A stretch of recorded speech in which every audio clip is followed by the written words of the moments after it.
नमस्कार, मैं शाश्वत सिंह दर्पण और आप देख रहे हैं द देश बोर्ड। महाराष्ट्र में निकाय चुनाव की तैयारियां तेज हो गई हैं।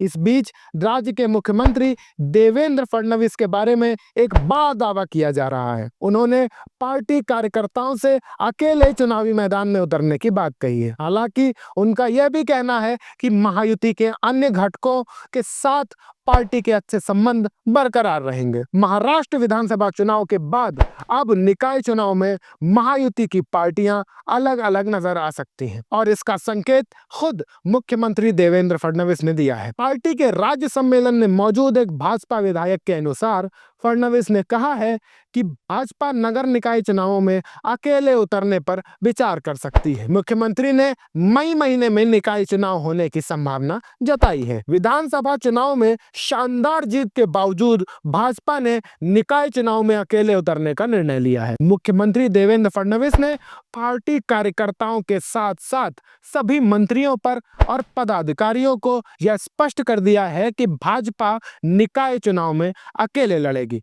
हालांकि इस दौरान उन्होंने महायुति के अन्य दलों एकनाथ शिंदे की शिवसेना और अजीत पवार की एनसीपी के खिलाफ कोई प्रतिकूल टिप्पणी न करने की सलाह दी है। मीटिंग में शामिल हुए एक विधायक के हवाले से प्रकाशित रिपोर्ट के अनुसार भाजपा कार्यकर्ताओं और नेताओं को यह निर्देश दिया गया कि महायुति का गठन व्यापक हित में किया गया है। पार्टी भले ही अकेले निकाय चुनाव लड़ने का फैसला कर सकती है, लेकिन उन्हें अपने सहयोगियों के साथ अच्छे और सहयोगपूर्ण संबंध बनाए रखने की आवश्यकता है। इस कार्यक्रम के दौरान केंद्रीय गृह मंत्री अमित शाह ने भी यह कहा कि भाजपा सांसद और विधानसभा के बाद अब नगर निकायों पर भी अपनी सत्ता स्थापित करेगी। उन्होंने कार्यकर्ताओं से यह अपील की कि वे पूरी ताकत से मैदान में उतरे और भाजपा को एक बार फिर से जन समर्थन प्राप्त कराने के लिए काम करें। अमित शाह ने यह भी उल्लेख किया कि निकाय चुनाव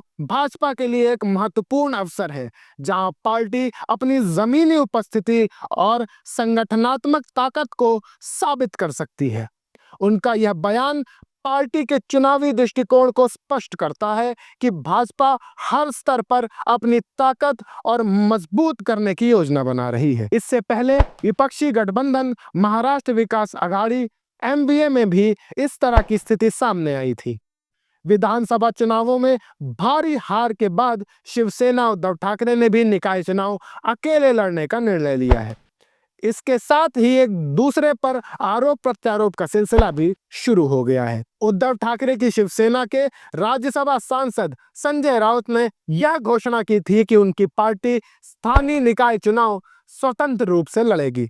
इस फैसले के बाद कांग्रेस और एनसीपी को बड़ा झटका लगा है। महाराष्ट्र में 29 नगर निगम, 257 नगर परिषद, 26 जिला परिषद और 279 पंचायतों के चुनाव मई महीने में होने की संभावना है। हालांकि निकाय चुनाव में ओबीसी रिजर्वेशन को लेकर मामला सुप्रीम कोर्ट में विचाराधीन है, जिसके चलते हुए चुनाव आयोग चुनावों की तारीखों का ऐलान नहीं कर पा रहा है।